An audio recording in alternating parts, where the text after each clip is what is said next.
નમસ્કાર, હું દિવ્યા પંડ્યા. આપ જોઈ રહ્યા છો પ્રામાણિકતા ન્યૂઝ સત્યની સાથે. આવો સાંભળીએ આજના મુખ્ય સમાચાર. ભરૂચના દહેજ વિસ્તારમાં આવેલી GFL કંપનીના મોટી દુર્ઘટના સર્જાઈ.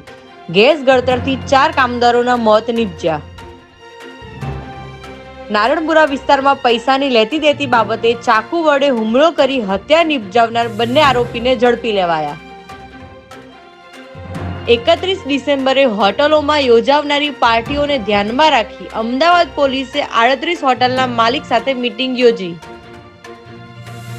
અમદાવાદના જમાલપુર બ્રિજ નીચે બેકાબુ બનેલી કારની અડફેટે શાકભાજી વેચતી એક મહિલાનું મોત નીપજ્યું. પીસીબીની ટીમે સરખેજના સિદ્દીકાબાદ કોલોનીમાં ચાલતા જુગારના અડ્ડા પર દરોડા પાડી 9 આરોપીને ધરપકડ કરી.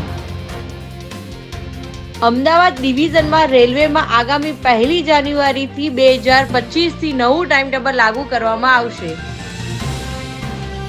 ગુજરાત ATS અને સુરત SOGએ ઇન્ટરનેશનલ કોલને લોકલ કોલમાં કન્વર્ટ કરવાના રેકેટનો પર્દાફાશ કર્યો.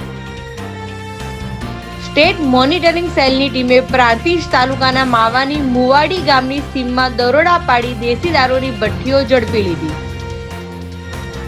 BSNL પોતાની બેલેન્સ શીટ મજબૂત કરવા 19,000 કર્મચારીઓની છટણી કરવાની તૈયારી કરી રહી હોવાનું જાણવા મળ્યું. વડાપ્રધાન નરેન્દ્ર મોદીએ આજ રોજ વર્ષના છેલ્લા રવિવારે 117મી વખત મન કી બાત પર વાત કરી.